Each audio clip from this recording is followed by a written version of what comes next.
नहीं, छल कपट कोई करे तो उस समय विचार करना चाहिए कि कोई हमारा प्रारब्ध, जैसे हमारी कोई 100 रुपये की बेईमानी करनी, हमारा प्रारब्ध भोग है, पूर्व का 100 रुपया कर्जा था, इसलिए उसने बेईमानी करके ले लिया, निपट गए।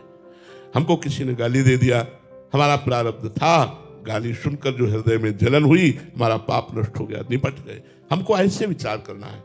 अध्यात्म दूसरे पे दोषारोपण ना करके अपने को देख करके बचा लेता है। ये मेरा प्रारब्ध था, जिस प्रारब्ध ने मुझे कष्ट दिया। पॉजिटिव विचार ही हमको बचा सकते हैं और वो भजन से प्राप्त होते हैं।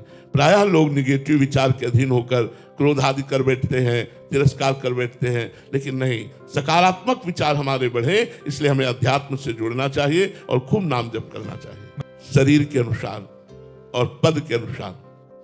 अब जैसे स्त्री शरीर है, वो कोई बार बार चंचलता कर रहा है, कोई बार बार अभद्र, फिर हमें क्षमा नहीं करना चाहिए।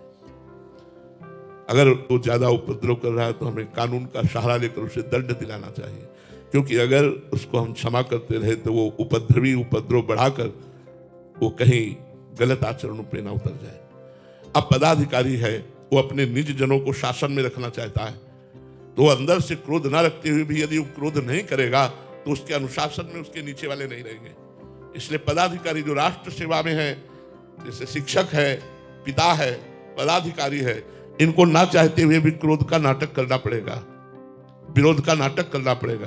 अब ऑफिस में आया, टाइम से नहीं आता है, अपना काम नहीं करता है, अब वो बड़ा अधिकारी है, अब उससे हाथ जोड़ के थोड़ी बोलेगा, उससे टाइट होकर बोलेगा तो अगले दिन उस समय से आ जाएगा। अब हम जैसे जा रहे हैं, कोई गाली छोड़ दिया, लेकिन कोई किसी को सता रहा है, हम नहीं छोड़ेंगे, हम बीच में कूद पड़ेंगे, उसकी रक्षा करेंगे।